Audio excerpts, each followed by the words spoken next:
खेलना हर एक बच्चे को पसंद है, खासकर क्रिकेट हम सभी लोगों में बहुत ज्यादा लोकप्रिय है। लेकिन दोस्तों, ब्लडी सत्य के आज के इस हैरान कर देने वाले खौफनाक एपिसोड में मैं आप लोगों को एक कहानी सुनाऊं, जिस कहानी को सुनने के बाद अगर आप लोगों को क्रिकेट खेलने में बहुत ही ज्यादा इंटरेस्ट है, वो डर में तब्दील हो जाए तो आप लोग क्या कहेंगे? हैरान हो जाएंगे ना? तो तैयार हो जाइए आज की इस अजीबो गरीब कहानी के लिए, जो कि हर्ष नाम के लड़के ने मुझे लिख भेजी।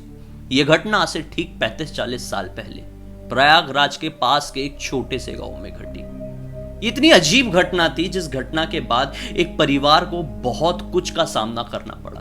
बिना वक्त जाया किए आइए शुरुआत करते हैं। 35-40 साल पहले उत्तर प्रदेश के उस छोटे से गांव में मिश्रा परिवार में एक छोटा सा लड़का रहा करता था। इस लड़के की उम्र यही कोई 8 साल के आसपास की रही होगी। इस लड़के को खेलना कूदना बहुत ज्यादा पसंद था, लेकिन एक इंट्रोवर्ट स्वभाव होने की वजह से इसके ज्यादा दोस्त नहीं बन पाते थे। दोस्त बनते भी थे तो ये दोस्तों से ज्यादा बातचीत नहीं कर पाता था, घुल मिल नहीं पाता था। इसी वजह से बच्चे इसे अपने साथ खिलाना पसंद नहीं करते थे। जो अब तक की इसकी जिंदगी थी, 8 साल तक की, जब से इसने अपने होश संभाला था, इस दौरान इसने फ्रेंडशिप नाम की चीज कुछ देखा ही नहीं था। इसे पता ही नहीं था कि दोस्तों के साथ खेला कैसे जाता है। लेकिन जैसे ये बाहर की दुनिया को देखता था, बाहर के बच्चों को देखता था, तो इसे बहुत मन करता था कि काश मेरा भी कोई दोस्त हो, मेरे साथ भी कोई ऐसे खेले। और क्रिकेट इसे बहुत ही ज्यादा पसंद था। तो ये सोचता था कि मुझे एक ऐसे पार्टनर मिल जाए जो कि मेरे साथ बहुत अच्छे से क्रिकेट खेले, तो मेरी जिंदगी आबाद हो जाएगी। बेचारा बच्चा था। बच्चों की कितनी पसंद रहती है, कितने शौक रहते हैं। खैर, इसी एक सोच के साथ वो बच्चा बड़ा हुआ जा रहा था। इस बच्चे की उम्र जब 10 साल के आसपास की होती है, इसके परिवार वाले एक ऐसी जगह पर अपना घर शिफ्ट करते हैं, जो घर एक कब्रिस्तान के बहुत पास था।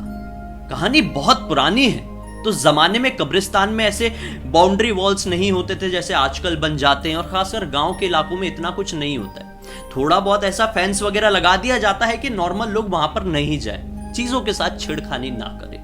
तो इनका घर कब्रिस्तान से यही कोई तकरीबन 100-150 मीटर की दूरी पर रहा होगा। इस नए मोहल्ले में काफी सारे बच्चे थे और सब एक दूसरे के बहुत अच्छे दोस्त थे। जैसा कि आकाश यानी कि इस बच्चे के साथ हुआ जा रहा था शुरू से, यहां पर भी इसके कोई दोस्त नहीं बने। फिर भी ये जब भी बाहर निकलता था, देखता था बच्चे खेल रहे हैं, तो उनके पास जाकर ये रिक्वेस्ट करता था कि मुझे भी अपने साथ क्रिकेट खिलाओ। लेकिन कोई बच्चे इसे भाव नहीं देते थे। इसे पता चला कि सारे बच्चे शाम के वक्त यानी 5 बजे के आसपास कब्रिस्तान में चोरी छुपे क्रिकेट खेलने के लिए जाते हैं। ये भी जाने लगा, देखने लगा। इसे बहुत ज्यादा मजा आता था। ये अक्सर बच्चों को कहता था कि प्लीज खिला लो, एक्स्ट्रा में रख लो, सिर्फ फील्डिंग ही कर लूंगा। लेकिन कोई भी ये बात नहीं मानता था। जैसे तैसे करके और 1-2 महीने बीत गए। अब ये बच्चा ना बहुत ज्यादा सैड होने लगा, अंदर से टूट गया था। घर पे भी इसे ज्यादा कोई भाव नहीं देता था, क्योंकि ये ज्यादा कुछ करता ही नहीं था, बिल्कुल नॉर्मल सा बच्चा। और बाहर भी इसके साथ कोई खेलना नहीं चाहता था। लेकिन खैर, ये डिप्रेशन इस बच्चे का इसको अंदर से खाया जा रहा था। एक दिन की बात है, ये बच्चा बहुत ही ज्यादा उदास था। रात के तकरीबन 9 बजे हुए थे और घर के सारे लोग सो गए थे। इसे नींद नहीं आ रही थी। इतने से एक बच्चे को एक इंसोमिया की प्रॉब्लम हो चुकी थी, सो ही नहीं पाता था। इस बात के बारे में इसने अपने परिवार वालों को बहुत बताया था, लेकिन इसे टाल दिया जाता था। इसलिए इसे बहुत ही ज्यादा अकेलापन महसूस होता था। उस दिन रात के 9 बजे रहे होंगे। ये बच्चा सैड था। घर से बाहर निकलता है, टहलते टहलते कब्रिस्तान की तरफ पहुंच जाता है। पाता है कि कब्रिस्तान के अंदर रात के 9-9:30 बजे के बीच में कुछ बच्चे क्रिकेट खेल रहे हैं। ये फिर से देखकर एक्साइटेड होता है, सोचता है कि चलो देखूंगा तो थोड़ा मन बहल जाएगा। अंदर एंटर करता है तो क्या पाता है, जो बच्चे अंदर क्रिकेट खेल रहे थे, इन बच्चों को इसने पहले कभी भी नहीं देखा था। ये पूरे अलग थे और इसके हम उम्र दिखाई दे रहे थे। गया और उन लोगों से रिक्वेस्ट किया कि क्या आप मुझे अपने साथ खिलाएंगे।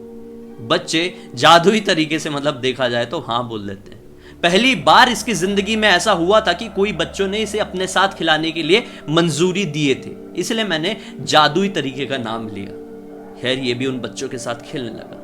बोले कि हम हर रात को ही खेलते हैं, दिन में नहीं खेलते हम, ध्यान रहे अगर खेलना हो तो रात में आना। बच्चा रोज रात में निकलने लगा।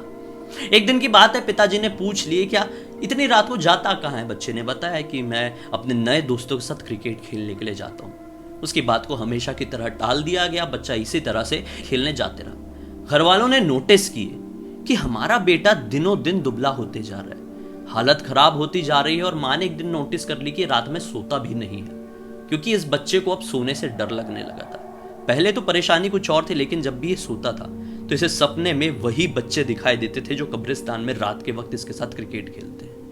ये घबराता था, क्योंकि सपने में आकर वो लोग इसे धमकियां देते थे, उल्टी सीधी बातें करते थे, बोलते थे कि तेरे परिवार वालों को मार डालेंगे, इसे खा जाएंगे, उसके साथ ऐसा कर देंगे, तेरे साथ ऐसा कर देंगे, खेलने आना, ऐसा वैसा। मतलब जितनी निगेटिव बात हो सकती है वो सारी ये सपने में बच्चे इससे किया करते थे। ये बहुत डरने लगा था, लेकिन खेलने जाना बंद नहीं किया, क्योंकि सपने में इसे एक तरीके से धमकी मिल रही थी। पिताजी ने एक दिन सवाल कर लिया कि बेटा तू जहां पर खेलने के लिए जाता है वो जगह कौन सी है? बच्चा बता देता है कब्रिस्तान। फिर बोलते हैं कि ठीक है, पहले डर तो जाते हैं, फिर बोलते हैं कि ठीक है तू रात में सोता क्यों नहीं, कोई परेशानी क्या? बच्चा एक एक सारी बात बता देता है। पिताजी सोचते हैं चलो एक सपना ही था, लेकिन ये गलत है ना, कब्रिस्तान में खेलने के लिए जा रहे थे, इसके लिए उसे डांट मिलती है। लेकिन फिर वो बच्चा क्या बताता है पता है? पापा मैं कब्रिस्तान में खेलने के लिए जाता हूं वो तो ठीक है, लेकिन जिन बच्चों के साथ खेलता हूं वो बच्चे किसी भी तरह से नॉर्मल नहीं है। जब मैं क्रिकेट खेल रहा होता हूं तो उनमें से एक बच्चा जो है फील्डिंग करने के लिए अपनी जगह से गायब होकर दूर पहुंच जाता है, बॉल लेकर वापस से गायब होकर वापस से अपनी जगह पर पहुंच जाता है। दूसरा बच्चा जो है हवा में उड़ उड़ के कैच पकड़ता है। एक और बच्चा जो है वो हमेशा मुझसे नाराज रहता है और धमकी देता है कि मैं तेरे बाबा तेरी मम्मी को मार डालूंगा, छोड़ूंगा नहीं। एक बच्चा तो मानो कि इतनी ताकत से बॉल को मारता है कि कई बार तो बॉल मिल ही नहीं पाती और आसमान में जाती है तो दिख ही नहीं पाती है। सारे घर वाले बड़े परेशान हुए। दूसरी तरफ मन में यह भी आया कि यार बच्चा है, शायद इसी तरह की बनावटी बातें कर रहा होगा। लेकिन एक तरफ मन में यह भी आया कि शायद कुछ गड़बड़ तो नहीं है, क्योंकि बच्चे की तबीयत भी खराब हो रही थी, सपने भी ऐसे आ रहे थे और हालत तो और दिनों दिन डाउन होती जा रही थी। पिताजी ने बोले ठीक है, अब से कुछ दिन तक तो क्रिकेट खेलने नहीं जाएगा, देखते हैं क्या होता है। कुछ दिन बाद तक बच्चे की तबीयत बहुत ही ज्यादा खराब होने लगी। पिताजी ने कुछ लोगों से डिस्कस किया तो लोगों ने क्या बोले कि पास में ही एक मौलवी जी बैठते हैं, उनको जाके दिखाओ, कब्रिस्तान का मामला है तो वो बेहतर तरीके से समझ पाएंगे। बोले ठीक है, उन मौलवी जी के पास लेके जाया जाता है। लेकिन आप लोग विश्वास मानेंगे मौलवी जी क्या बोलते हैं कि इसको क्रिकेट खेलने जाने दो, हिम्मत करके जाने दो। उस बच्चे को जाने के लिए बोलते हैं। मौलवी जी और पिताजी अगले ही रात को जब वो बच्चा क्रिकेट खेलने के लिए जाता है उसके पीछे पीछे कब्रिस्तान में पहुंच जाते हैं। जैसे ही पहुंचते तो क्या बातें पता है, वो बच्चा अकेले में ही बड़बड़ा रहा है, ऐसा लग रहा है किसी से बात कर रहा है और खेलने की तैयारी कर रहा है। ये दोनों देख के बहुत ज्यादा हैरान होते हैं और खासकर पिताजी तो बहुत ज्यादा दंग रह जाते, घबरा से जाते हैं। मौलवी जी उस बच्चे के पास जाते हैं और बच्चा बोलता है कि देखिए आपके कारण आप लोग जो यहाँ पर आए उस वजह से ये सारे बच्चे यहाँ से भाग गए और उन्होंने मुझे धमकी दी है कि आज के बाद से मैंने आपसे कभी बात किया तो ये मुझे मार डालेंगे, मेरी मम्मी को मार डालेंगे, मेरे पापा को मार डालेंगे और खेलने तो कभी भी नहीं आएंगे। मौलवी जी समझा बुझा के अपने घर पर लेके जाते, सब लोग अपने अपने घर जाते हैं। अगले दिन की बात है, मौलवी जी मिलने के लिए बुलाते हैं पिताजी को और बताते हैं सारी बात कि जो बच्चा है इस बच्चे के साथ खेलते हैं भूत के बच्चे।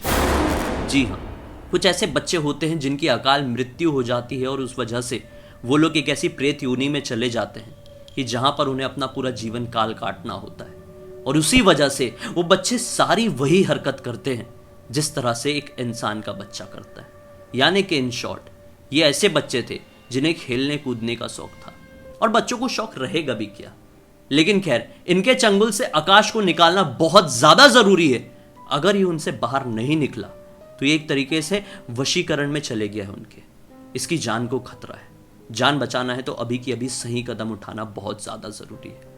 पिताजी बोलते हैं कि ठीक है बताइए क्या करना है। मौलवी जी बताते हैं कुछ तरीका, वो तरीका आजमाया जाता है। कुछ होती होगी ना प्रक्रिया, वो सब झाड़ फूक की जाती है, लेकिन बच्चे के ऊपर कोई असर नहीं पड़ता है। खेलने जाना तो बंद कर दिया था, अब सोना कंप्लीटली बंद, खाना बंद, सब कुछ।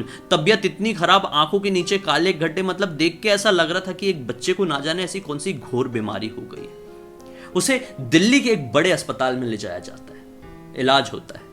पता चलता है कि इसे एक ऐसी बीमारी हो गई है जिस बीमारी में जो नहीं भी होता है वो दिखाई देता है। नॉर्मल भाषा में इसे स्कीजोफ्रेनिया कहा जाता है। बहुत सारे लोग हॉस्पिटल के ही ये बोल रहे थे इसे स्कीजोफ्रेनिया नहीं बल्कि एक बाहरी हवा लग गई है जिसे कभी मेडिकल साइंस सुलझा नहीं सकता। अगर आपको ठीक करना है तो किसी बाबा, मौलवी, तांत्रिक के पास जाओ। लेकिन ये वहां से हार कर यहां पर आए थे। काफी दिनों तक हॉस्पिटल में इसका इलाज चलता है, लेकिन एक दिन उस बच्चे की मृत्यु हो जाती है। एक हंसता खेलता परिवार पूरी तरह से बर्बाद हो जाता है। क्या रहा होगा ये?